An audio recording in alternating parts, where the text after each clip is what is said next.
So today we are very excited to introduce you to three webinar presenters. First, Tanya Darisi is the executive in residence at Capacity Canada. You'll learn more about their work shortly. Tanya is the founder and director of the O'Halloran Group, a social change organization committed to ensuring the inclusion, well-being, and dignity of all. Today, Tanya will share her experience supporting organizations to use evaluation strategically. She is joined by Alyssa Gremmen, the program manager of the Peer Outreach Support Services and Education Project, or the POSSE project. POSSE is a youth-driven human rights and harm reduction peer outreach project run by youth for youth between the ages of 15 and 24 for youth living in the Halton region. And we'll also be hearing from Christa Romaldi, who currently works at the Youth Action Network, where she supports young leaders and youth-led groups in Toronto to make positive change in their communities by building relationships with peers and fellow practitioners, connecting to resources and supports, and learning to navigate complicated systems that often pose barriers to participation and leadership. So today we're going to be talking about evaluation as strategy. We're asking how we can approach evaluation strategically and as an opportunity for improving rather than simply proving the impact of our work. How can evaluation support us to understand, improve, and communicate our legacy? I want to kick us off with some reflective questions or prompts. How can we integrate evaluation into our everyday work in order to improve youth well-being, rather than it getting in the way or something that's done afterwards? How can we use evaluation to contribute to a culture of learning in our organization, build our internal capacity to work together as teams and organizations? And how can we use evaluation strategically to understand and communicate the legacy of our work? Tanya and Alyssa and Christa will be sharing their experiences and insights in relation to these questions. We would love to hear your questions and experiences of this issue in relation to your work. So throughout the presentations, I invite you to reflect and share your insights and questions, again, through the comment or question features on the platform. Before turning it over to the presenters, I want to very briefly share YouthREX's approach to strategic evaluation. At YouthREX, we approach evaluation as a strategic opportunity to help us not only understand the legacy of our work, but improve and also communicate the impact of what we're doing. We believe that if evaluation doesn't help us to learn and change, that if it is merely a technical or administrative exercise, it isn't really a helpful investment of time or energy. In order to support strategic evaluation, we've created an evaluation model or framework. It has 3 phases and 7 steps. The 3 phases are discovery, action, and legacy. The steps work together to help you and us to understand and communicate the legacy of your work. In the new year, we'll be hosting a webinar that covers this model in more detail, so stay tuned. So we approach each step in each of the phases through 3 lenses, which I want to share with you. We believe that these lenses support strategic evaluation. The first lens that we approach evaluation through, it's a youth-engaged lens. We believe that involving youth in evaluation is strategic and is important. By engaging youth in your evaluation, it provides a different perspective on the impact of your work. It improves the questions that you're asking. There are innumerable reasons why it's strategically valuable to include youth in evaluation. Secondly, we believe that by taking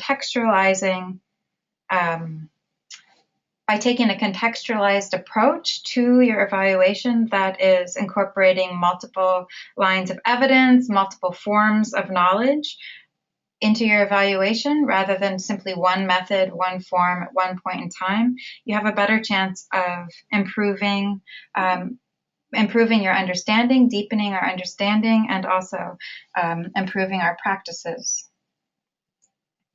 And finally, one thing that we'll be talking quite a bit about today is the learning focused lens.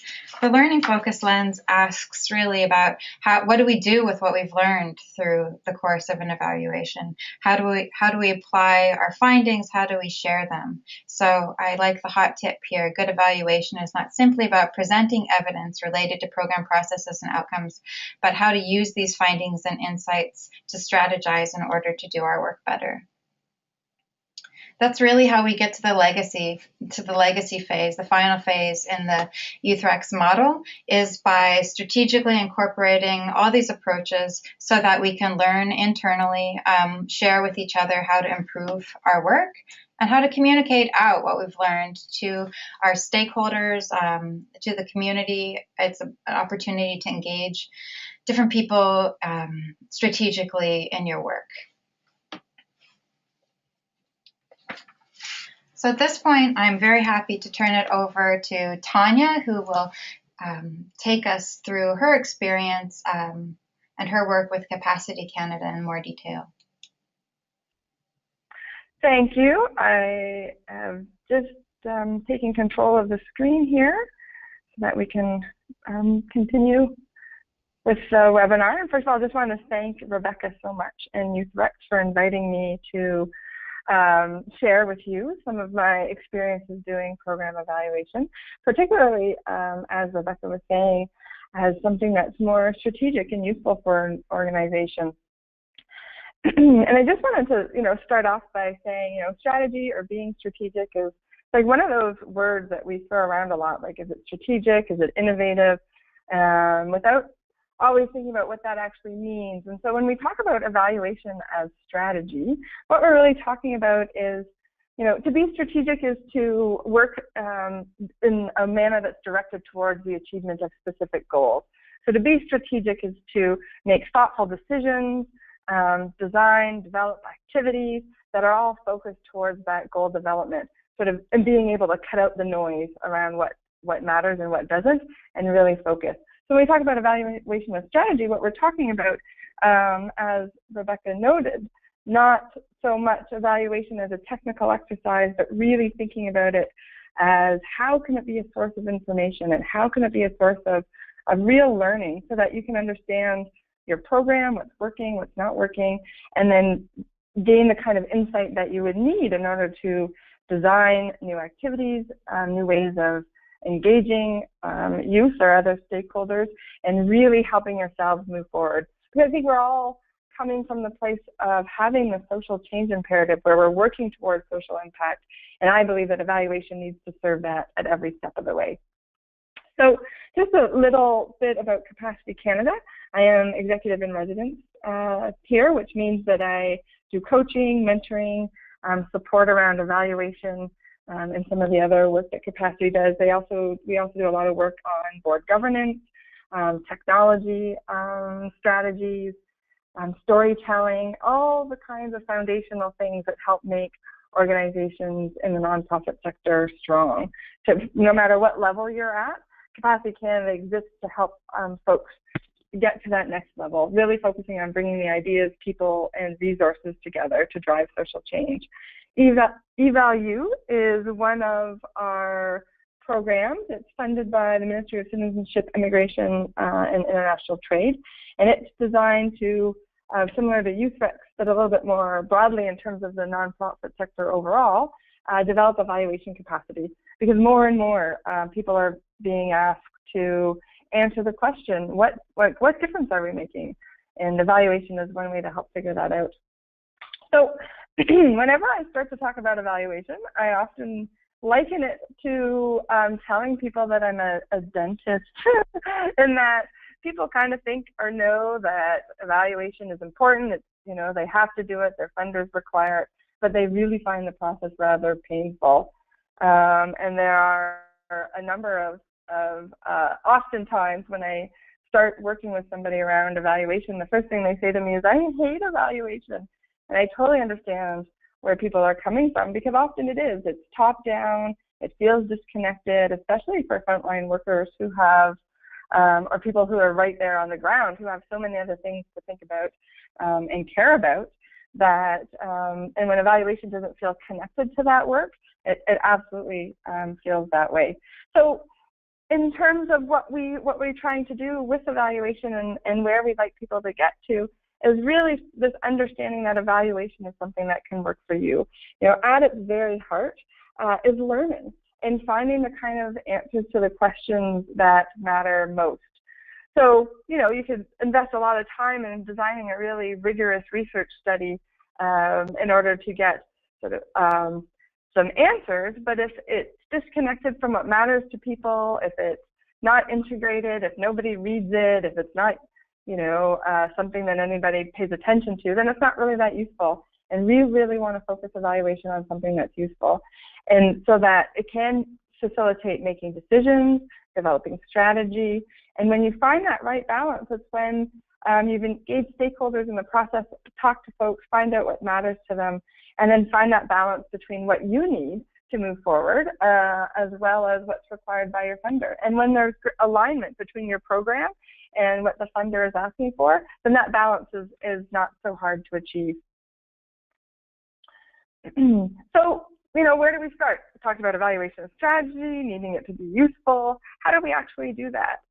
The place to start is absolutely with that logic model, or more broadly, theory of change, in terms of really laying out your ideas for what it takes to achieve success, making the connections between what you need to do your work, what you're going to do, so your inputs and your activities, what you expect to come out of it, your outputs, and then your outcomes.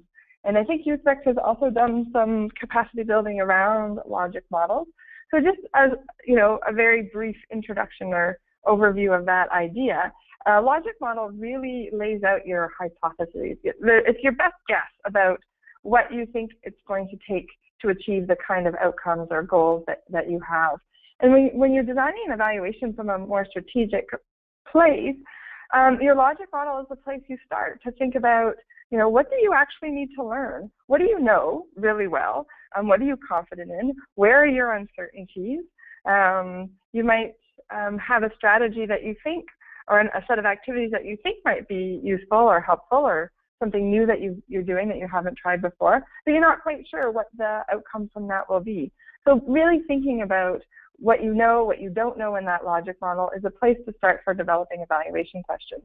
The other piece around that is to think, like, what are your priorities? What do you need to know? What do you have to focus back to your funder? What's most urgent for you in your context? You know, as an example, you might know that, you know, you're coming to the end of your funding cycle, and so it's really important to be able to demonstrate what your outcomes are, and so focusing your evaluation on that piece. Or you might be early on in your process, and it's much more exploratory, so evaluation needs to focus on testing out ideas.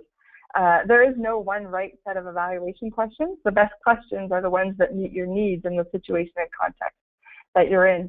Another way to think about it is, you know, if you're starting evaluation at this point in time, a year from now, what do you need to be able to say? What kinds of things do you need to be able to communicate? And designing some evaluation questions around that. So the first place to start in being strategic with your evaluation, first of all, is looking at your logic model, understanding sort of what do you know and what don't you know about that, and then looking forward to the future to say, what do we need to have accomplished, and how can evaluation help us with that? The next piece around being more strategic with evaluation is to really think about, you know, the kinds of strategies that work for you. I have an abhorrence of what I call zombies in the nonprofit sector. And those are the things that were started 5, 10 years ago that always get done because that's the way we always do it. And in evaluation, what I see around that is, you know, someone designed an evaluation 5 years ago and we're still doing the exact same evaluation. We don't have to identify something and evaluate the same thing forever. You don't need the same set of evaluation questions, the same set of methods forever. The best thing to do is to really think about what's urgent right now.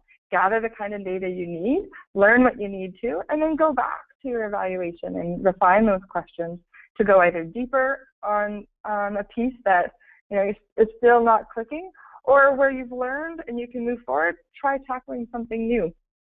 I know in that that there are times when funders have specific indicators that they need you to measure. And one of the organizations that we work with is an aid service organization, and they're funded by Public Health Agency of Canada and by the Ministry of Health.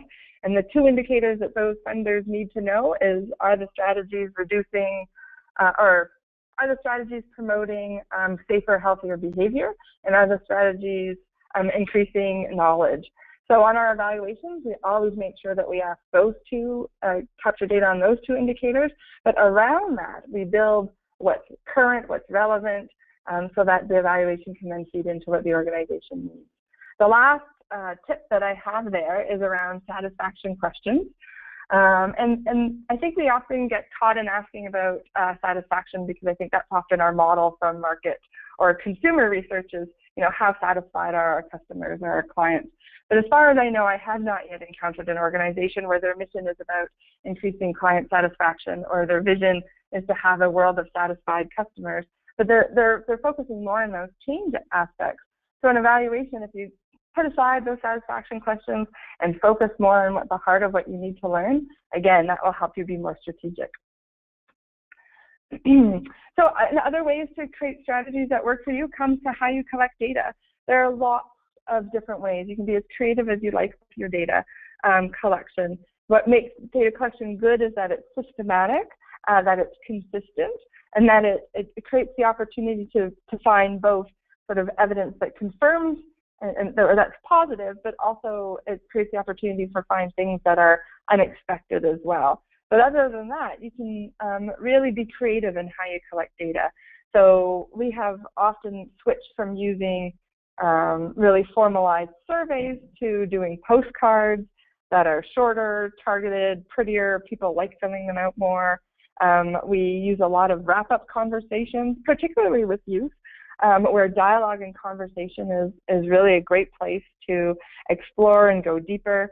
Some facilitation strategies around that. On the slide there, that's I pulled that from Google Images, but I've done similar things where you take a large piece of paper, put it on the wall, identify your key evaluation questions, have people write, draw, put up stickies, use dots.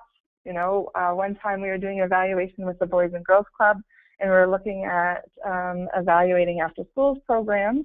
Surveys did not work, probably not surprisingly. So what we did is we had a bunch of sort of simple statements. Kids got green dots for they liked it, red dots for they didn't like it, and when they were done, they can put the dots where they wanted. With another idea that we tried, graffiti walls. So again, great big pieces of paper where people can write what their experiences were like. I'm using social media, on Instagram. Photo voice is a qualitative method where folks are engaged in taking pictures of what their experiences was like, or the difference that a particular activity made for them. And Instagram would be a great way to leverage that kind of strategy. So really those are just a few ideas in terms of how to collect data, but to make it strategic, the best data that you collect are the data that's reflective of the experiences of the people that you serve and the youth that you serve. And how to find out how to do that, we always try our best to engage actual participants or youth who have gone through the program in the design of evaluation. Alyssa might talk about this later on, but Posse is actually one of the organizations that we have worked with in doing program evaluation. And so when we designed that evaluation, the youth who had gone through the program and are acting as volunteers were highly engaged in developing the logic model for the organization, the tools. A few other tips and tricks there are, what you do with your data once you get it. I think our traditional model is that the data are compiled, someone takes that away, spends time in a room by themselves compiling it and then feeding it back.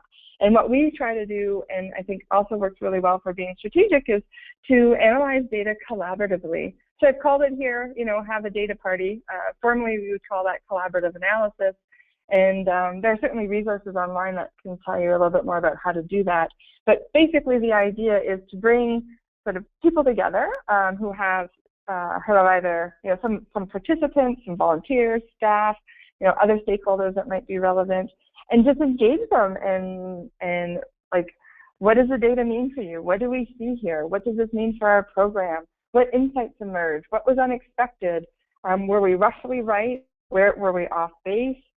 Do we need to rethink things? And doing data analysis in a more collaborative way, first of all, it brings in much more diversity of perspectives, so that the voices that get through is not just that of the researcher, but the folks who are involved in the process and in the program.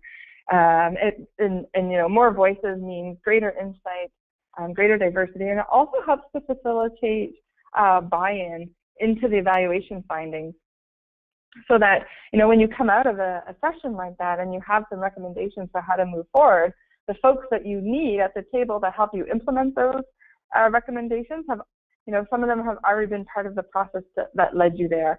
So again, much more strategic to do it that way. And then this last tip here builds on that around engaging stakeholders in evaluation. Ideally, we like to work as collaboratively as possible. That's not always possible given limits to time, resources, energy. Sometimes we get called in February and say, our funding proposal is due at the end, or our evaluation report's due at the end of March, or we have a funding proposal due in April. Can you do an evaluation for us? And certainly we can't do an evaluation, a full collaborative evaluation in a month, but whenever we have the opportunity to really reach out to our stakeholders of the program, which can include staff, volunteers, funders, community groups, partners, youth, others that are connected to your programs and the work that you're doing, as much as possible that we can build buy-in from them around evaluation, creating a small evaluation team of 3 to 4 people who help carry the evaluation forward is all ways to, again, at the end of the day, if what we want to do is design activities and programs and work that creates change, and evaluation is one of the ways to help do that, bringing the folks who are needed to the table an evaluation can just help move that whole process forward. So collaboration enhances evaluation process as well as the use of findings overall. And the last thing that we like to talk about when we talk about evaluation is being strategic. It's really that evaluation is more than just a set of methods. That really when we talk about evaluation and a culture of learning in an organization, what we're talking about is creating the space for being curious about the work that you're doing, asking questions. What's working? Hey, I noticed that when we bring this particular group in, that their experience is different than others. Why is that?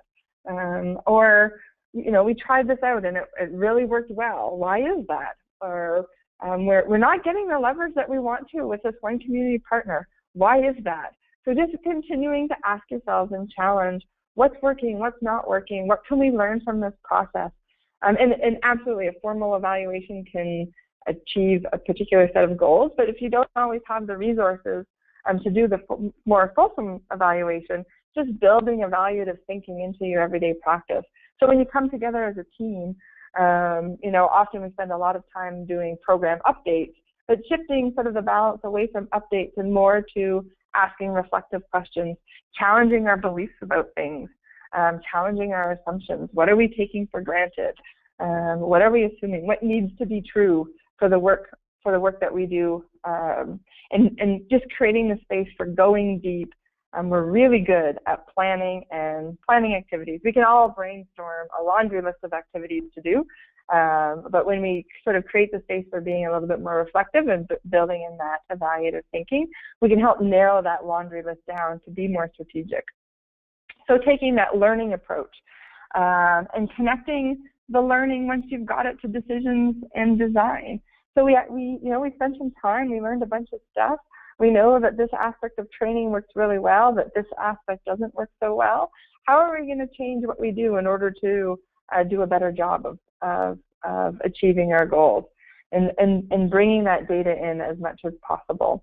And when that can filter through sort of, first of all, with your evaluation team and whether it needs to go upward in the organization towards leadership, or if you're leaders and you need to build the buy-in of those who are part of your team, creating that space just helps to disperse and allow what you learn through evaluation to filter through the whole organization. So really thinking about evaluative thinking. The other way I like to think of that is like free range evaluation. So often evaluation is caged. It's, belongs to sort of this technical set of expertise that one person does, but we need to open up that idea and allow it to range through the organization. And everybody has the skills to ask critical questions. And so just creating the space for that. So that was some of our ideas, our tips and our tricks around how to make evaluation more strategic. I'm really excited to have both Christina and Alyssa as part of the conversation. As I mentioned, Alyssa and I have done some work together around the evaluation for Posse. Although Alyssa's new to that organization, and I'm one of the things in our work together is what she inherited quite boldly. So I'm really pleased that Alyssa can join us and share her thoughts about the experience of doing evaluation. And also Christa, who I've only just met through this connection to YouthREX, and I'm really pleased about that because when Christa and Alyssa and I came together, like Christa was certainly right there diving in, talking about evaluation, like the total champion that she is, and Alyssa as well, lots of great insights. So thank you both Christa and Alyssa for joining us in this conversation today. And I know we have some guiding questions to ask both of you. I think your mics are live now, so I'll just dive in and say, to begin, maybe Christa, you can lead us off. And the first question, what has been your experience in using evaluation to your advantage?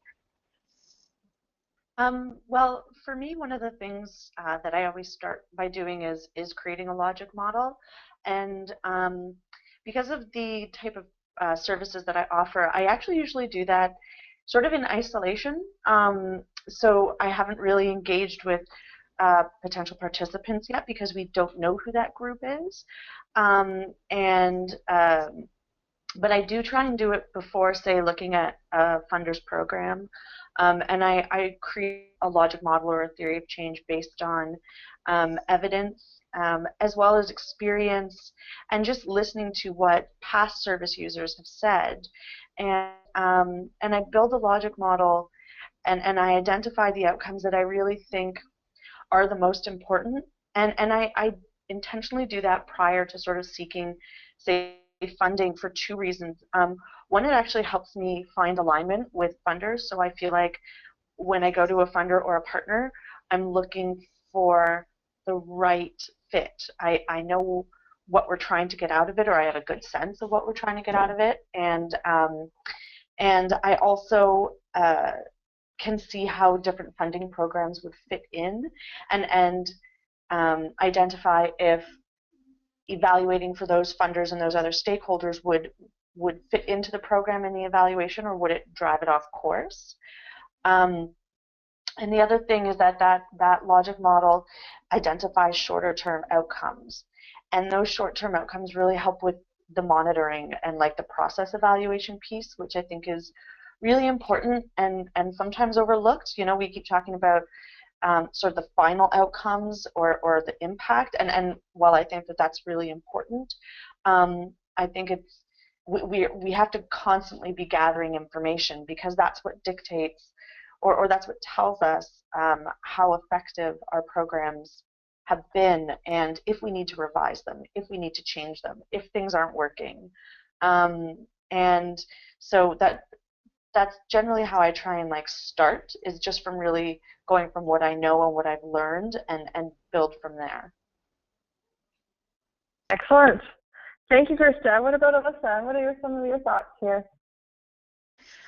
So for Posse, I guess the advantage in how we use our evaluation is really, as everybody has already said, really to get that feedback and assess the needs of participants and volunteers within our program.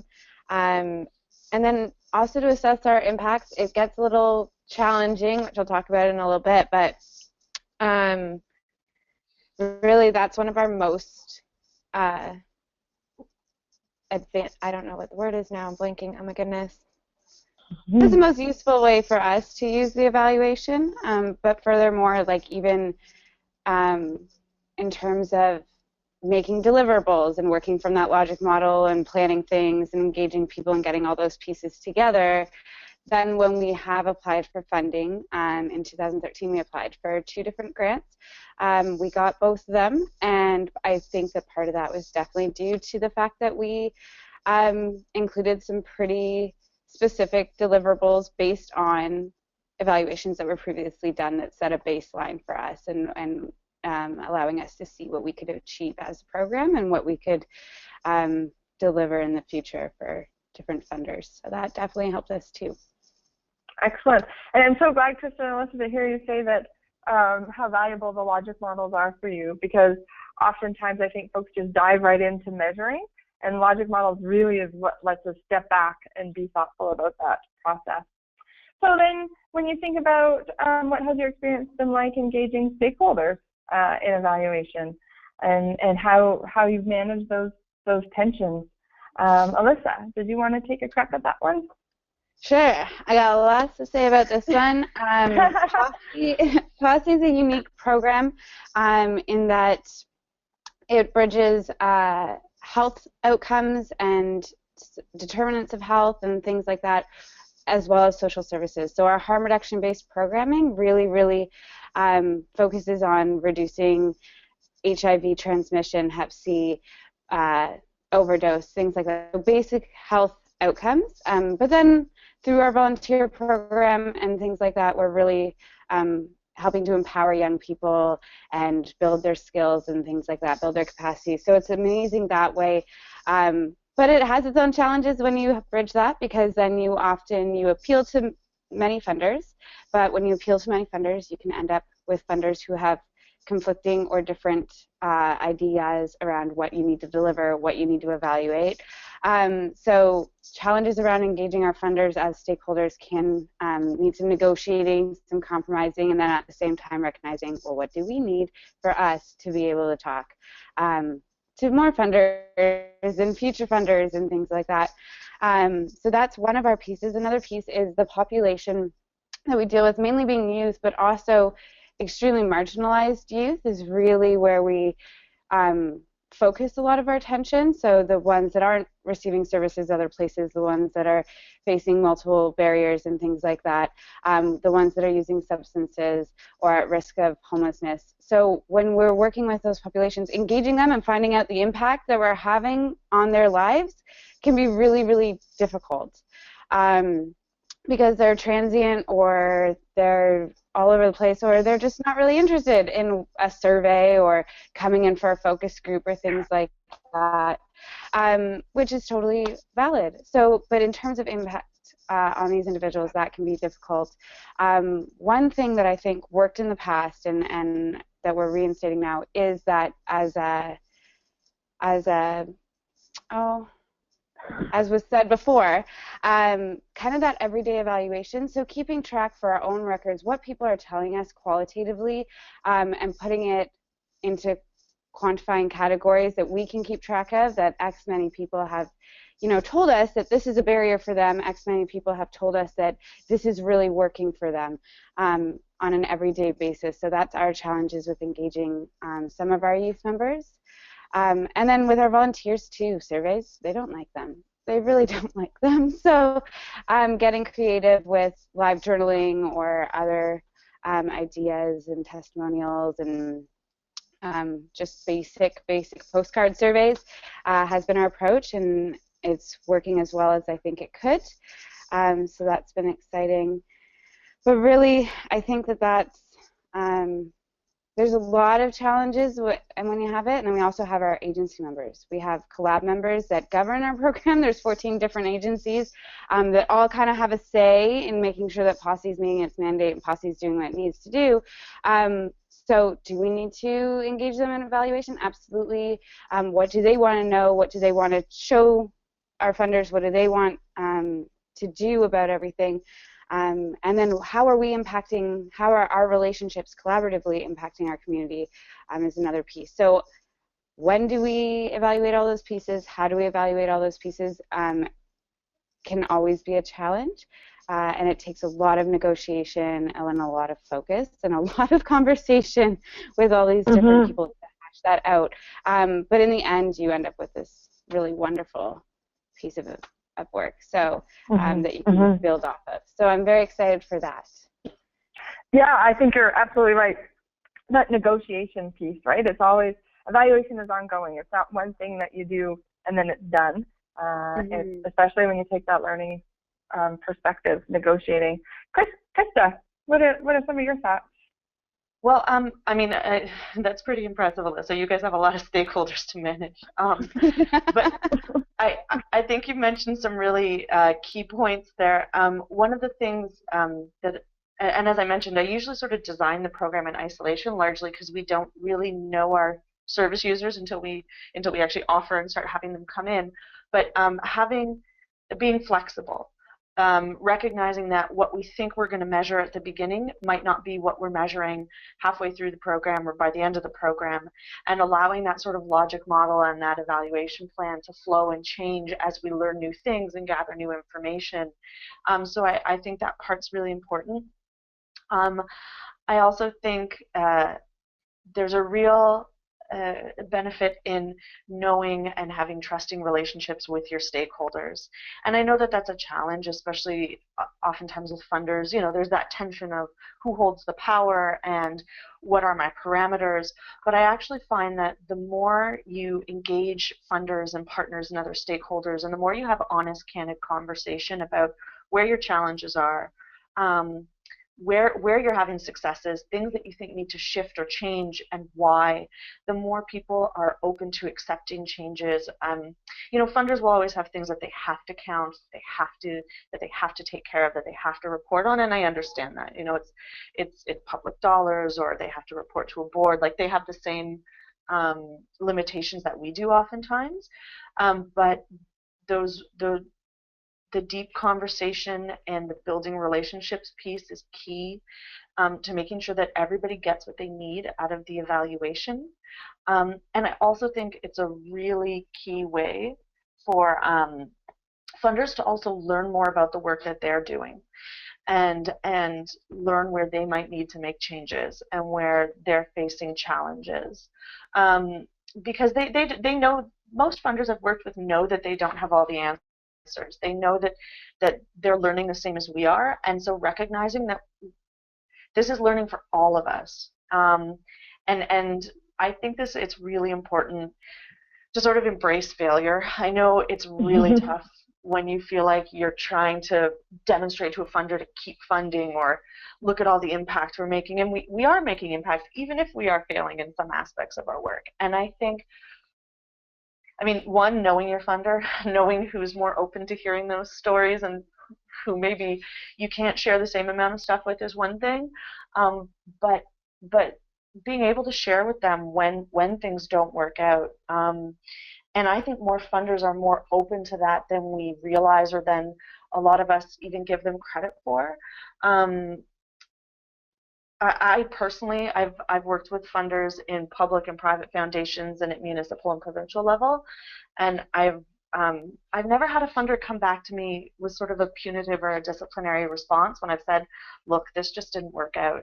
And I explained to them why it didn't work out, and made suggestions for how it could work out and how we could change things.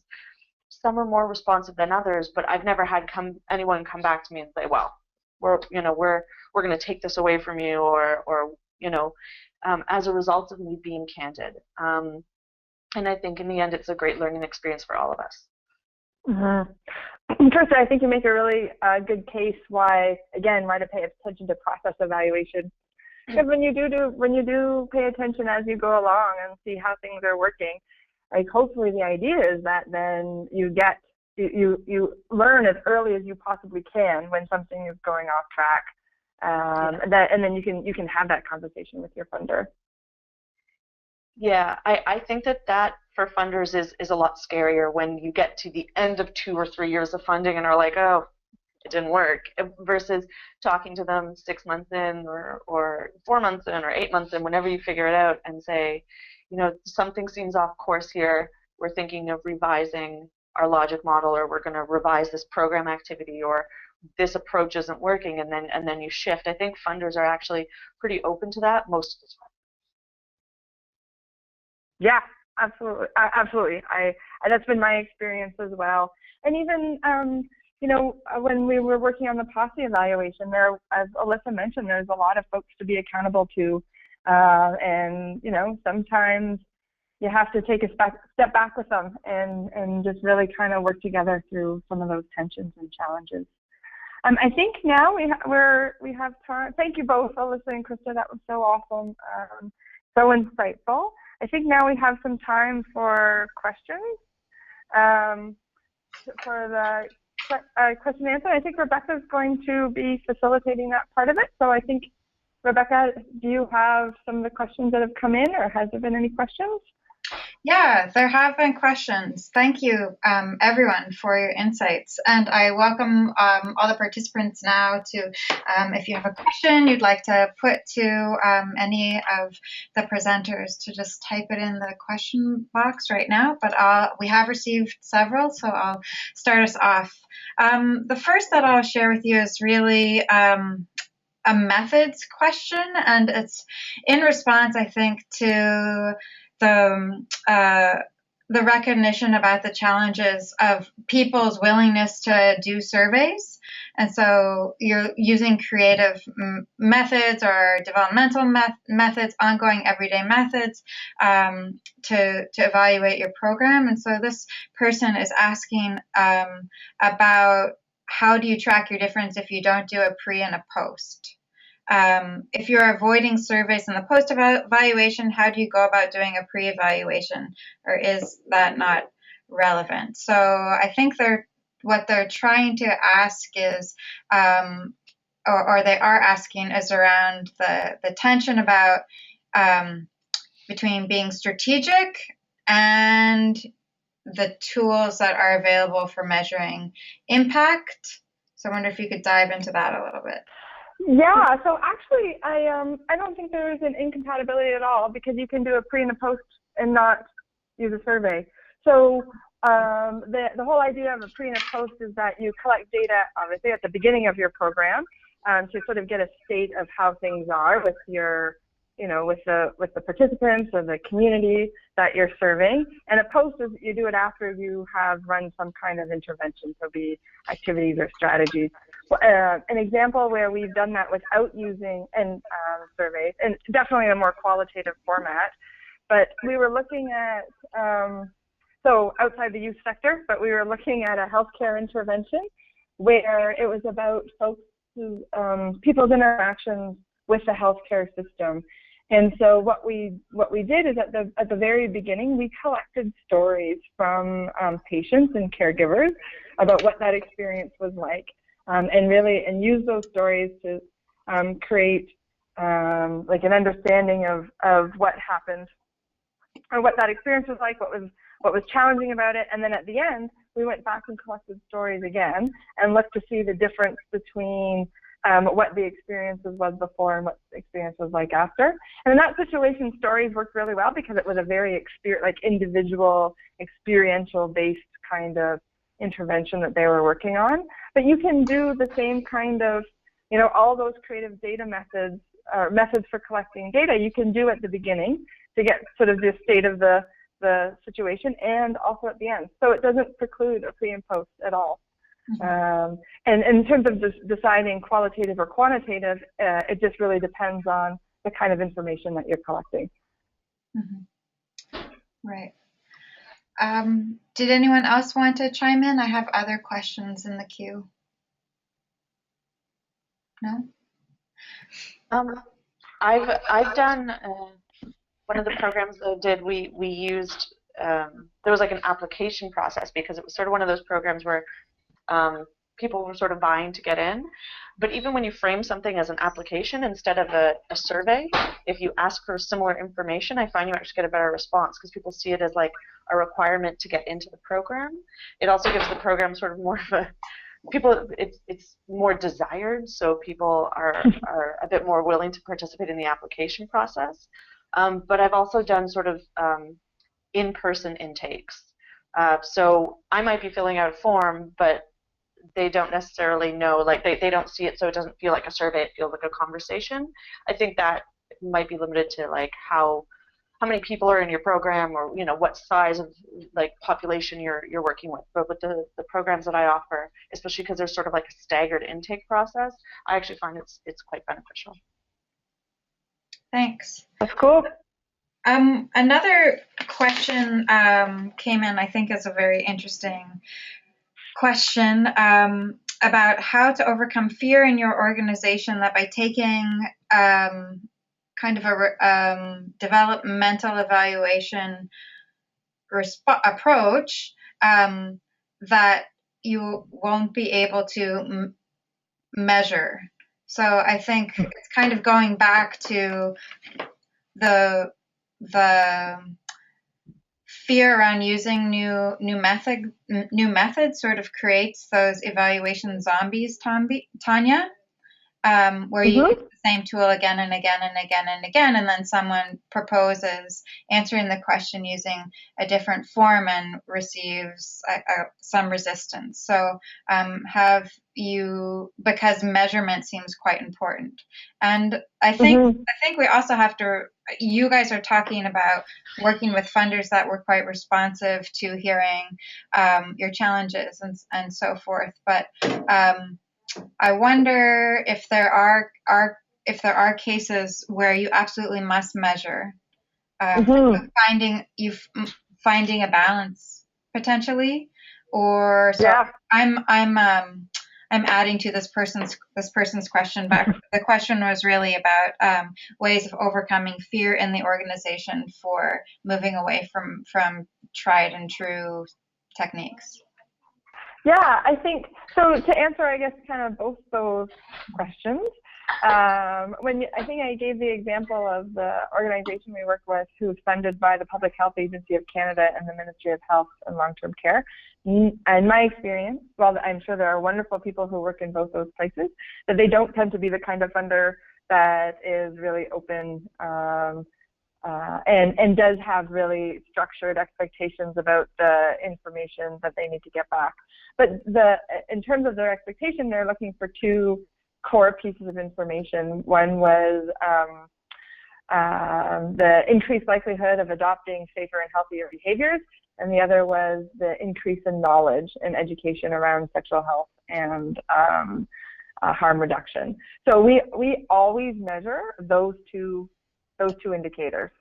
And so whatever else we change on the surveys in that case that we do, we make sure that we're meeting the funder needs in that way. So it's absolutely a balance between meeting the funder need and what you need to know.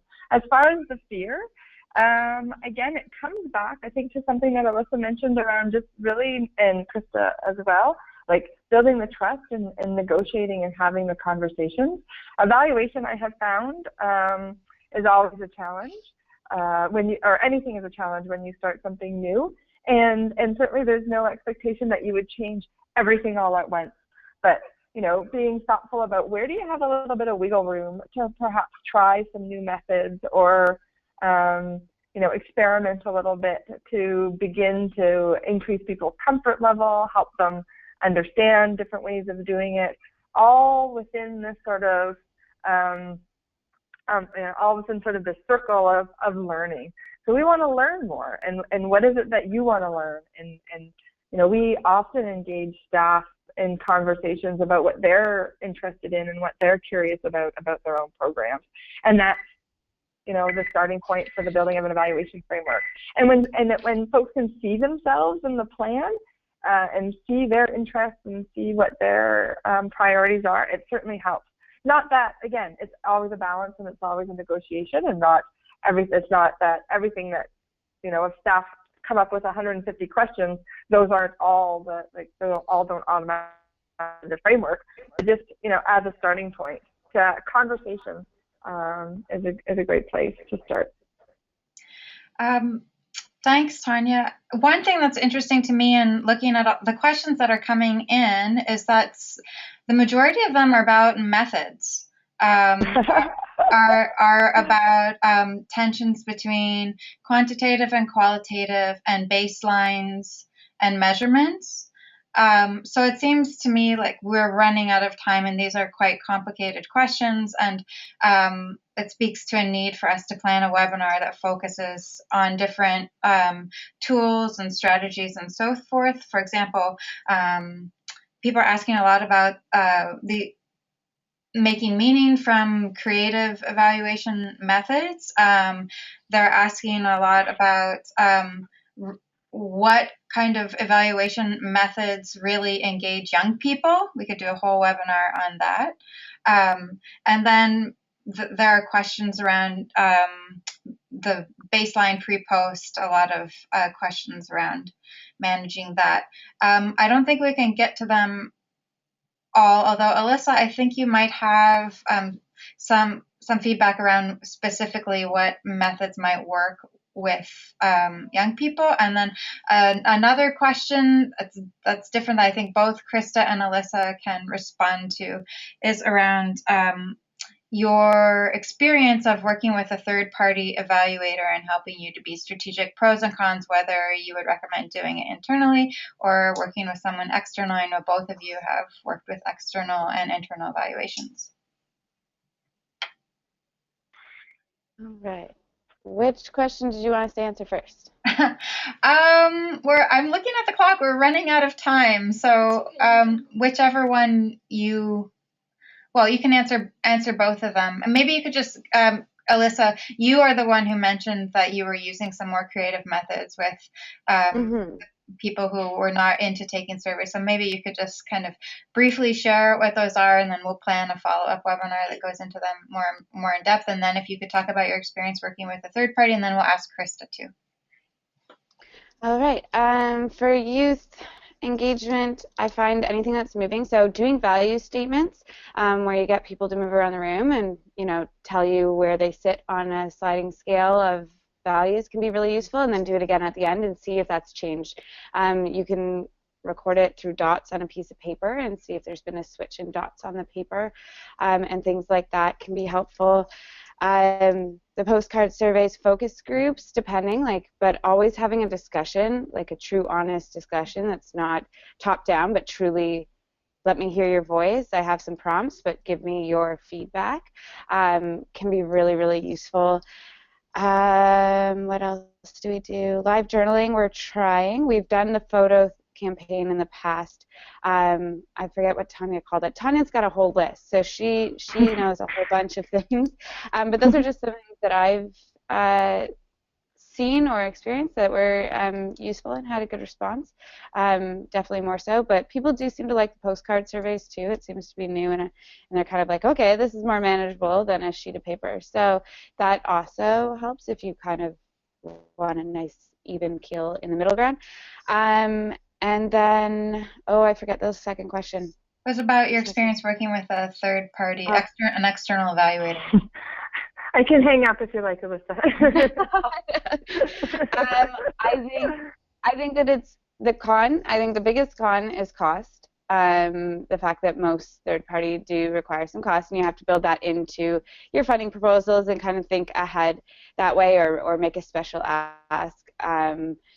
That's been my experience. But doing it with a third party is just it takes a workload off to a degree, and it really just lets you feel good about the fact that there's somebody who really knows what they're doing, who's going to help you and support you.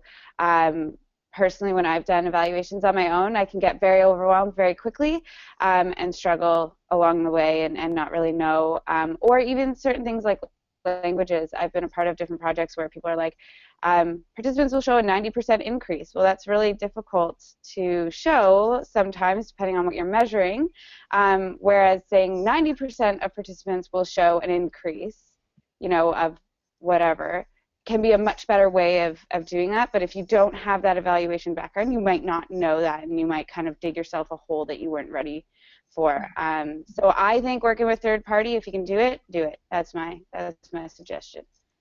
Shout out to Christa and Tanya and YouthREX. Yeah, no, I agree. Having a third party support the evaluation was a big help. Um, for us, probably the biggest challenge was timelines, sort of working out when we could get them the things they needed and how long they would need with it. Um, but what I would say is for us, we designed the evaluation and started implementing the evaluation before the third party came on board. And we collected massive amounts of data, but then we didn't know what to do with it all. And we didn't have the time or the capacity to say, okay, this is this is the next step. And the third party came on and both helped us refine our evaluation, collect additional data through focus groups, which we also didn't really have the capacity to do, and then took mountains of data and coded it and analyzed it and made it into something that was uh, digestible and coherent. And that would have just been a huge undertaking for us. And I mean, our staff were stretched pretty thin to begin with, as I'm sure most of us are working in grassroots organizations. And so having a third party come on, and I have to say they offered it as part of one of their programs, so they didn't charge us. So that was a huge asset. I would also say that having a third party support is very valuable. All right, we're at time. I think I thank you all I thank Tanya and Alyssa and Christa. Thank you so much for sharing your experiences and offering great suggestions. We are going to be providing resources along with the recording of this webinar. And we welcome the conversation, and we love to hear how people are continuing to use evaluation to your benefit and strategic ways that help improve our outcomes and improve our legacies.